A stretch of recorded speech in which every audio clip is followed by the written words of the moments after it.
The Axeman cometh and rages in the air, as I enlighten you that the warrior, deep down, is not a tank.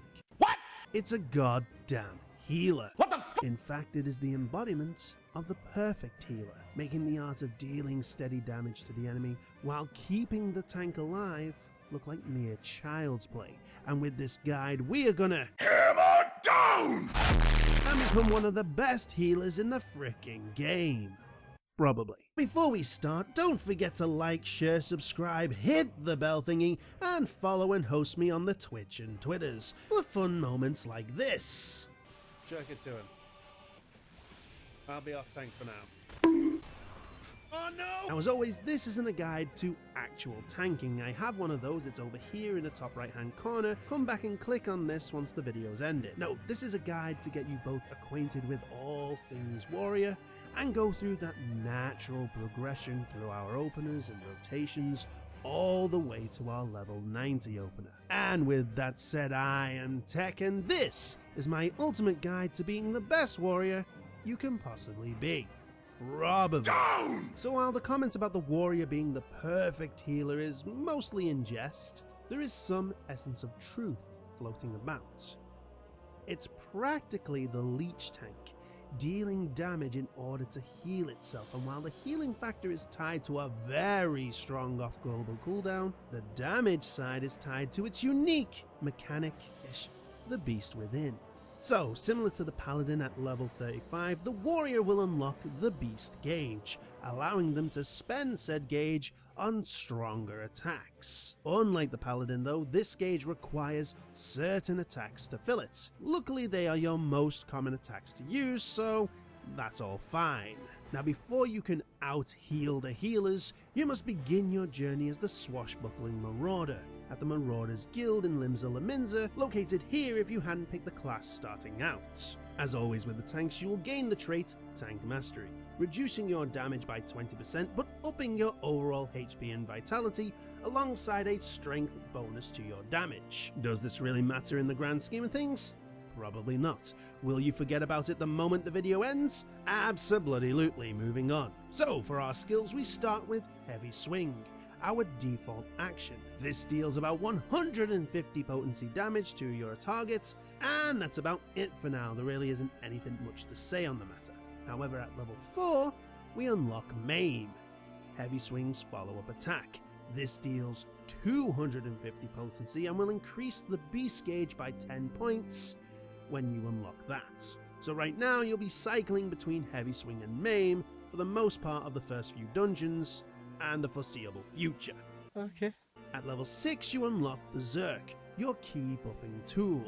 This sits on a slightly miffed 60-second cooldown and grants 3 stacks of the Berserk buff for 15 seconds or until all 3 stacks are used up. Now each stack will guarantee the weapon skill used under this buff will be a critical direct hit. The direct hit being a flat 25% extra damage and the critical being a small multiplier. So yeah, a lot more damage. Right now this move isn't much. Really the best option we can go for is to slap it on after Heavy Swing.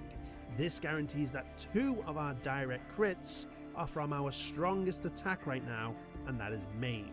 But this move will have a lot better synergy as we hit level 10 and unlock both Defiance and Overpower. Defiance is your tank stance. To keep it short, always activate your tank stance when you are tanking. Overpower is your AoE attack, dealing 110 potency damage to all nearby enemies, which is the standard tank AoE. This move has some nice synergy with Berserk early game, as you will land 3 critical direct hits to every enemy caught in it, meaning every enemy caught in it will die quicker. At level 15 we learn Tomahawk, our initiation skill. This 20-yarm long-range attack deals 150 potency damage to the target and increases enmity. In mob pulls it's seldom used unless provoke is on cooldown, but in single target / boss fights it's your main opening attack. Every boss fight you pull with this. So against the boss you'll start with Tomahawk, then go in for Heavy Swing into Berserk for the most damage, then Maim and continue from there. Simple dimples. At level 26 we learn Storm's Path, The follow-up to maim, finishing our 1-2-3 combo. This deals 380 potency worth of damage and heals you for 250 potency, which isn't much, but we're already getting that leech tank into effect. Again, nothing really new here, you're just going to naturally cycle through your 1-2-3 combo until something better comes along. Now at level 30 we officially transition into the warrior and learn the thrill of battle, a defensive action that sits on a vexing 90-second cooldown and increases your max HP by 20%, and in turn healing you by that amount. The idea is if you have 10,000 HP, it will increase the gauge to 12,000 HP and then make up for the gauge increase by giving you that back. Sure, in a fight it can act as a minor heal, but yeah, moving on for now. At level 35, we unlock our beast gauge and learn Inner Beast, your first and somewhat main gauge spender. This costs 50 gauge to use and deals a huge blow worth of 330 potency damage. And while it is on the global cooldown, it won't reset your combo progression. Okay, so normally around here is where we would start going into detail about our opener. But unfortunately, the warrior don't really work that way. All we have right now is a 1-2-3 combo, a buff, and a meter spender. So instead, let's focus on our burst and get into a specific mindset. That is using your strongest attacks in that berserk window. At this point in time, those would be Storm's Path and Inner Beast. So after our tomahawk, we're just going to focus on getting our gauge to 90. So that's about 3 Storm Paths combos. Then when the next maim boosts us up to 100, we're going to pop berserk. Then we're going to use Inner Beast twice and finish with Storm's Path for that extra 20 gauge. And really that is as strong as we can get right now, but it gets us into that mindset. Our 3 strongest attacks go with berserk. How we get to those big attacks is how we will progress with our openers. At level 38 we learn Vengeance, our personal mitigation tool. This sits on a 2-minute cooldown and reduces damage by 30%, which is pretty standard for the tanks. However, this particular mitigation tool also counts as your damage over time. You see, whenever you suffer physical damage, you will also deal 55 potency to the damage dealer. This can be somewhat useful in boss fights, as you know, damage is damage, but it's wall to walls where it shines the most. As 1, you survive more damage, and 2, the enemies die a lot faster. As we hit level 40, we will learn Mythril Tempest, the follow-up to Overpower. This deals 150 potency worth of damage to all nearby enemies, and it also grants the buff Surging Tempest, increasing your damage output by 10% for 30 seconds, which you can extend to a maximum of 60. Now this makes things awkward. On the one hand, it gives us a buff that will make big groups more manageable, but on the other, we do not get the same buff for single targets just yet. It's a bit weird, but yeah, I wouldn't waste time applying the buff on single target enemies. We will be getting a single target version soon enough, and for now it's just not all that necessary. Next is holmgang at level 42, our invulnerability tool. This sits on a understandable 240 second cooldown and fires out a chain at the enemy that allows you to survive almost every attack with 1 HP left for 10 seconds. It's basically your oh shit button. It's not as good as the paladins on paper, as you are still taking damage, but you are still alive, and the healers can work with that. Plus, around endgame, you can sort of take that burden away from the healers if need be. At the halfway point at level 45, we will learn Steel Cyclone, the cool move you see in the A Realm Reborn opening trailer. This is the AoE version of Inner Beast, costing 50 gauge and dealing 170 potency damage to all enemies in range. It is super powerful, but completely useless at this moment in time. You see, right now, you cannot generate beast gauge with your AoE attacks. So the only way to build the gauge is to use the Storm's Path combo, which is not worth the damage you've just lost trying to build that gauge. Yeah, it's pretty stupid to give us an attack that will sit there gathering dust for the next 5 levels, until we reach level 50, the end of A Realm Reborn, and learn both Storm's Eye, and more importantly, Infuriate. Storm's Eye is the second follow-up to Maim, which is what I call a 1-2-4 combo. Damage-wise, it deals the same amount of potency as Storm's Path, and grants us our surging Tempest buff from before. The only negative difference is that Beast Gauge gains, to which we only get 10 as opposed to Storm's Path's 20. But this attack sets up for our main opener alongside Infuriate, which sits on an infuriating 60-second cooldown, has 2 charges, and increases the beast gauge by 50 points. This gives Steel Cyclone some actual use, and as I said, adds to the foundation of our opener.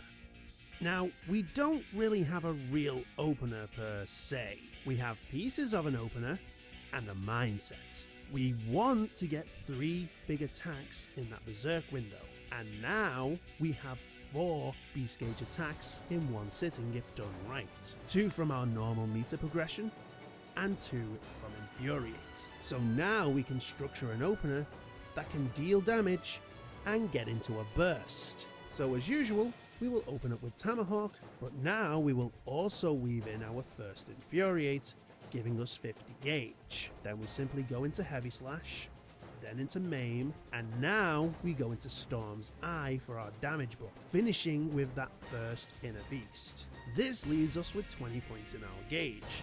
So now we have a perfect equation.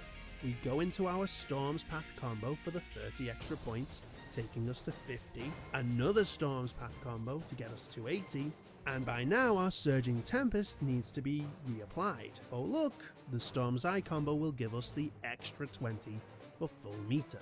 So after that Storm's Eye, let's pop Berserk for our burst of Inner Beast 1, Inner Beast 2, into Infuriate to get our last Inner Beast. Again, it isn't much of an opener, but it is getting us accustomed to that Berserk Beast burst. And when we have more substance, things will flow like water. Now at 54, Inner Beast will evolve into the devastating Fell Cleave, thanks to the Inner Beast Mastery. This delivers an attack of 460 potency, and it is your everything. Enemy needs to die? Fell Cleave. Need to solve world hunger? Fell Cleave. Trying to open that jar of Dolmio sauce?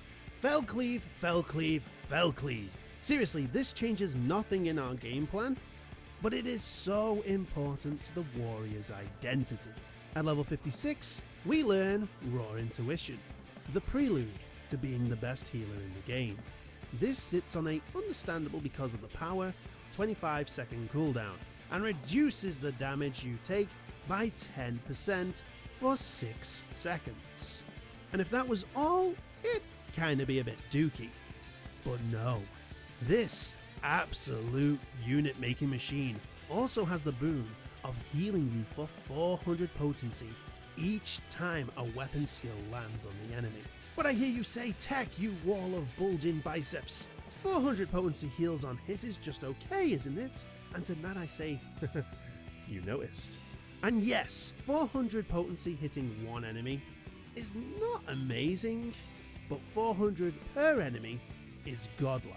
Slap this on while you unload AoE damage, and you are straight up leeching life faster than a Souls player chugs down that Sunny D the moment they get a little scratch. Oh, so good. At 58, we unlock Equilibrium, aka Second Wind on steroids. This sits on a thank you daddy 60-second cooldown and will heal you for 1200 potency, which if you look at how the closest thing to match this potency are the healer's big heals like Benediction, you'll see that this is pretty powerful when used right. Now at level 60, Steel Cyclone will evolve into Decimate via the Steel Cyclone Mastery trait. This deals an attack of 200 potency to all enemies nearby, and is kind of our key leech attack. Sure, it has no impact on the heal, but the enemy's gonna die quicker when you have those decimates go off, so yeah, it's our key leech attack. Now, as you may have already noticed, opener wise, we gained nothing new. It is exactly the same as it was at level 50. The only difference is our beast gauge attacks now have the rightful name. And to be honest, that's okay.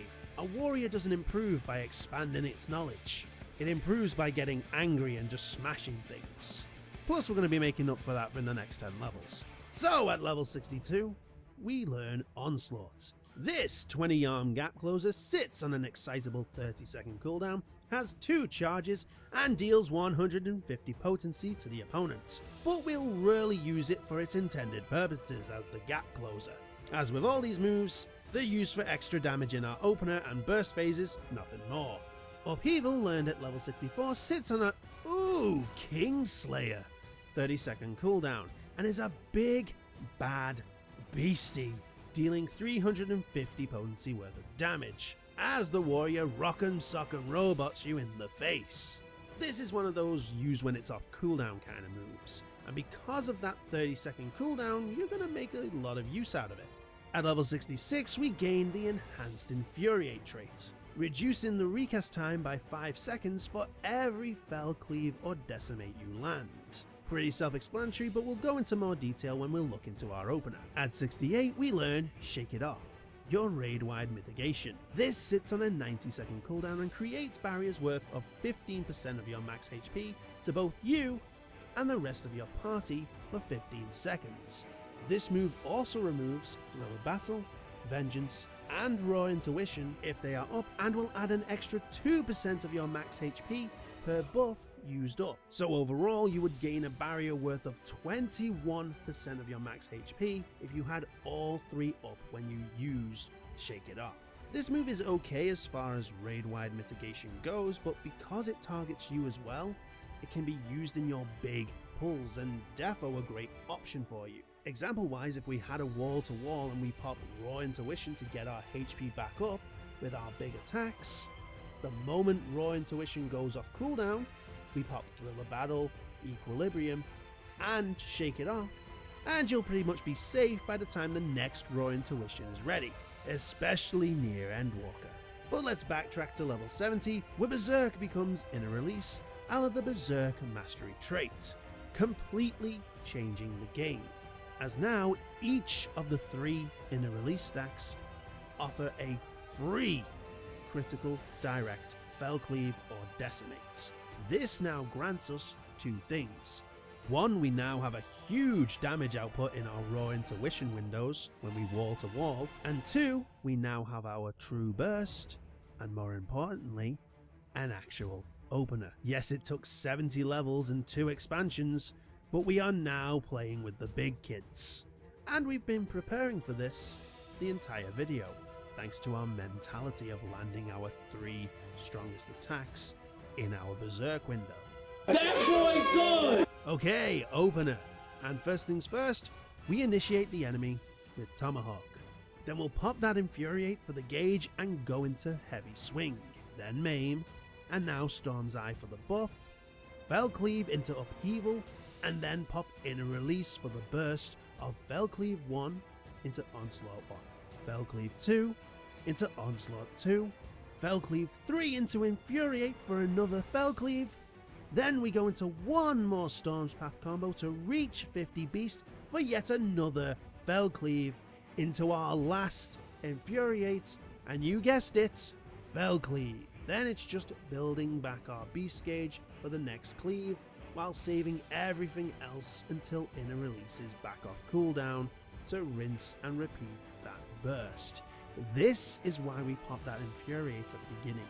With all the Fell Cleaves we do, by the time we have 50 gauge naturally built up, we force that Infuriate off cooldown. This is just like magic! And with that, the warrior has that foundation for the true opener.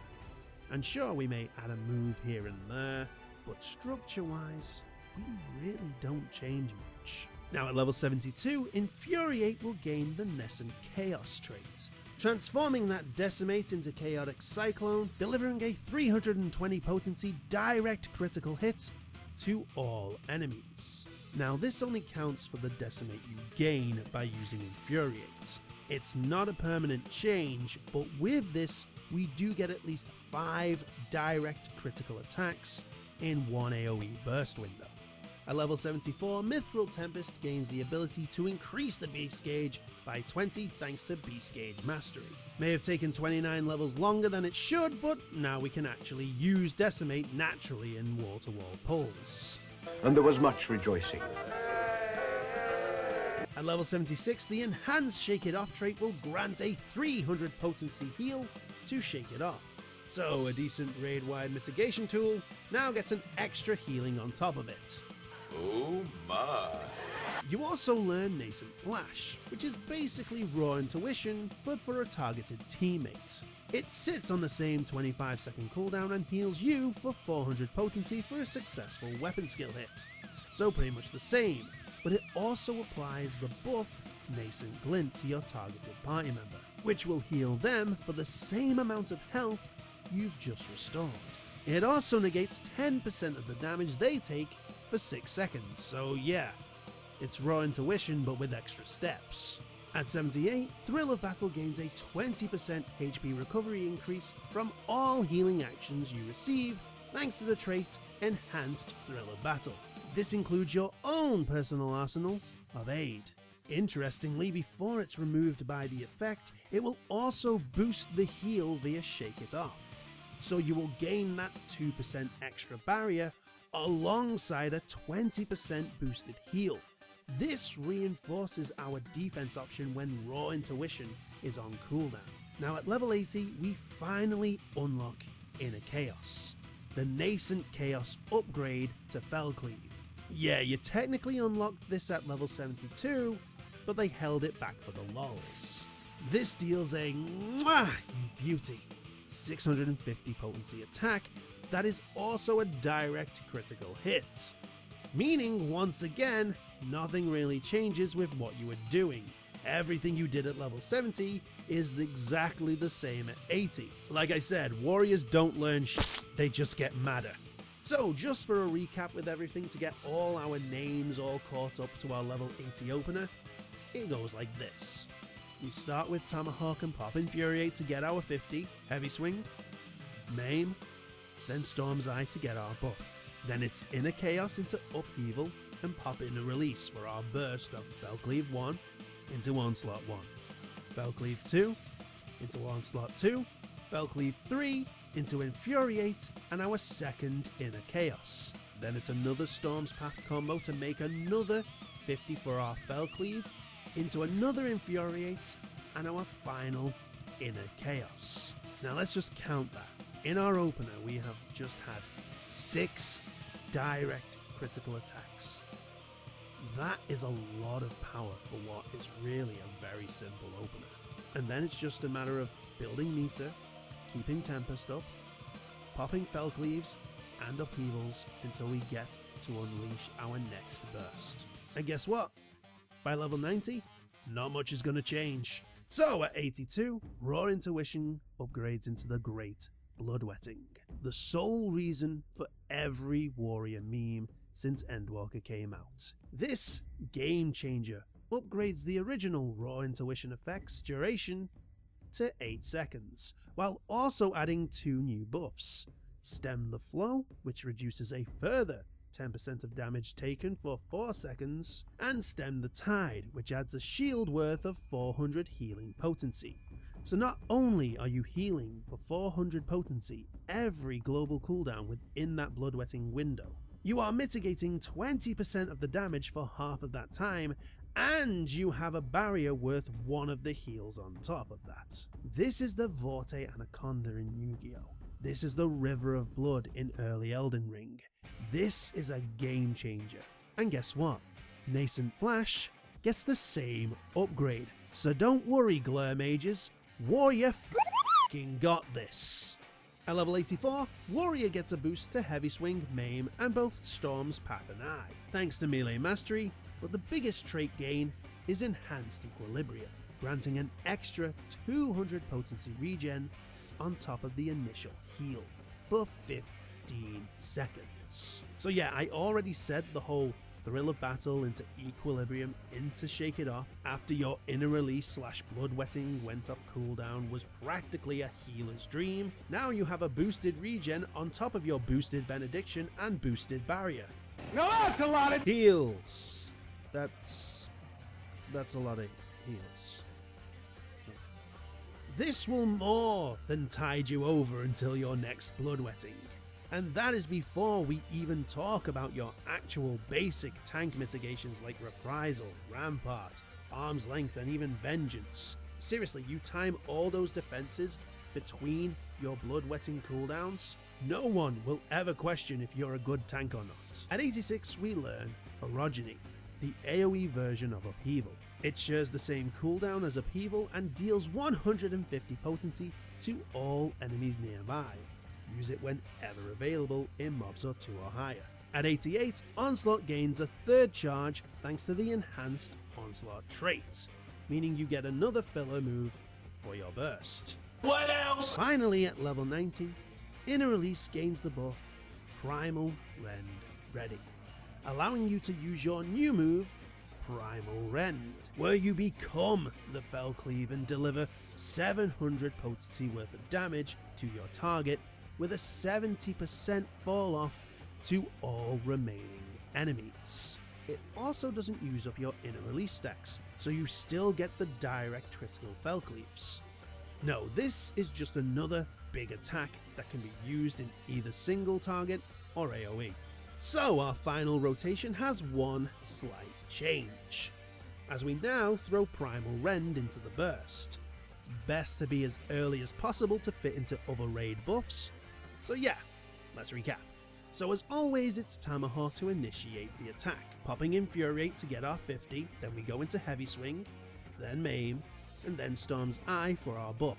Then it's Inner Chaos into Upheaval, popping Inner Release for our burst of Primal Rend into Onslaught 1, Fell Cleave 1 into Onslaught 2, Fell Cleave 2 into Onslaught 3, Fell Cleave 3 into Infuriate, then it's our second Inner Chaos, and then another Heavy Swing, then Maim, then Storm's Path to make the fourth Fell Cleave into Infuriate, and then our last Inner Chaos. Throw in our last Storm's Eye combo for the boost, using Upheaval the moment it goes off cooldown, and there you go, level 90 opener. And for a bonus, let's do a wall to wall. So we'll pop Provoke and draw the mob in. As we get close enough, we'll land Overpower to get the aggro of everyone, and make our way to the next mob of enemies. There we'll land our Tempest, and with everyone there, we'll pop Inner Release and Bloodwhetting, land our new Primal Rend into Orogeny, and then we'll spam Decimate for the 3 stacks.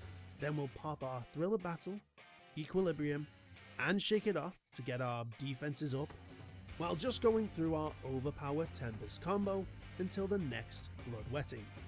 Then we'll use our Chaotic Cyclones back to back with another Orogeny for good measure. And by then the number of enemies should be down enough for everything else to not matter. Overall, the Warrior is a double-edged axe for me. On the one side, I love the simple play of leeching enemies and having a very easy rotation to get down, with, let's be honest, a hell of enough time to do it. But it's on that flip side, it takes up to level 50 to get some variety into the moveset, and a further 20 more levels to get anything close to what we can call your opener. And then, fundamentally, that's it. Nothing really changes for another 20 levels. It's like if you like what Warrior does at 70, you will love them at 90, because it's the same but better. Going into comparisons, it's on the weaker half of the tank pool damage wise. It's not the weakest, but still lower than the likes of Dark Knight and Gunbreaker. But its Weapon X-like healing factor is not to be overlooked. When I said Bloodwhetting is a game changer, I mean it. Every game gets something that shakes the meta, and Bloodwhetting is one of those. You have an ability that in some fights can keep the fight going way longer than expected. If a healer dies during a dungeon boss 10% into its fight, I still wouldn't worry too much knowing the warrior was in control. As long as the DPS did their job, I think the fight would go fine. And I can't really say that about the other tanks. Paladin maybe, as it has really decent healing options, but the big heals are every 60 seconds. The warrior's big heal burst is every 25. There is no contest for that survivability. And that's what makes the warrior so good. It is an absolute sponge. Just remember, as long as you have 1 HP left and a bloodwhetting at the ready, you're very much still in the fight. Keep that in mind, and you'll more than likely out-heal the competition. Now, if you want to be the best community you can possibly be, don't forget to like, share, subscribe, hit the bell thingy, and follow me on the Twitch/Twitters. Also, if you have any tips and tricks you found yourself, don't forget to leave them in the comment section below. And finally, tune in next time, where we take hallowed light to the edge of darkness with the Dark Knight. But until that day, this has been TeknoOdin. Stay safe, claim skulls, smash bosses, and take care.